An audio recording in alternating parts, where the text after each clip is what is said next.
মহিলা মানুষের জীবনটা এই ঝাড়ুগুলার মতো। সারাদিন ঘর চকচকে ঝকঝকে তো ওরা রাখে, কিন্তু দিন শেষে ওদের জায়গা হয় দরজার চিপায়, নয়তো খাটের নিচে। মহিলা মানুষরাও সংসারটা যতই পরম যত্নে রাখুক না কেন, হয়তো কোনো এক সময় ছেলের বোঝা, কখনো স্বামীর বোঝা, বা কখনো বাবার বোঝা হয়ে যায়। আবার মুদ্রার উল্টো পিঠও আছে, কেউ হয়তো রাজরানীর মতো জীবন পায়, রাজকন্যার মতো জীবন পায়।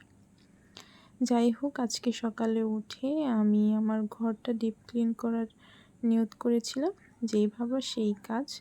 আমি এখন থেকে চেষ্টা করব সপ্তাহে অন্তত 2টা ডেইলি ব্লগ দিতে। তো ঘর ক্লিন করতে গেলে যখনই আমি ডিপ ক্লিনের কথা চিন্তা করি, আমার মনে হয় আগের দিন রাতে কেউ হয়তো 1 বস্তা ময়লা এনে আমার ঘরে ছিটিয়ে দিয়ে গেছে। মানে প্রতিদিন ঘর পরিষ্কার করার পরও ডিপ ক্লিনের দিন কোথা থেকে জানি এতগুলো ময়লা বের হয়।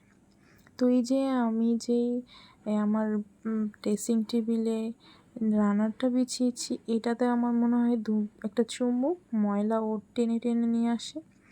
ওকে একদিন বিছাইলেই পরের দিন দেখি ওর পুরা কালো হয়ে আছে। যাই হোক করে আমি চিরুনিতে আঁচড়াইয়া সব ময়লা টাইনা টাইনা উঠাইছি। তারপরে সব কিছু একটু গুছগাছ করে রাখছিলাম।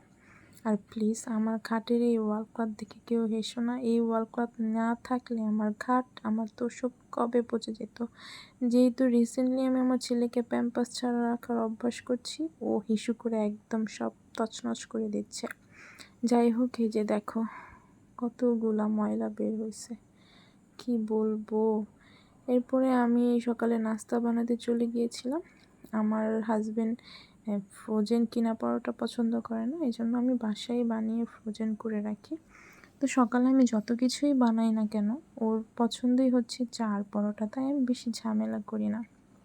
তো দুজনে নাস্তা খেয়ে আমি আমার গাছগুলোতে পানি দিচ্ছিলাম। তখনই আম্মু ফোন দিল যে আজকে বাসায় চলে আসো, আজকে বউয়া রান্না করব, তুমি এসে রান্না করো, আমার শরীরটাও ভালো লাগছে না, সবাই একসাথে খাবো।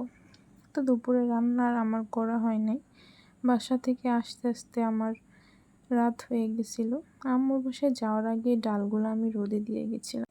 এই তো আজকে এই পর্যন্ত।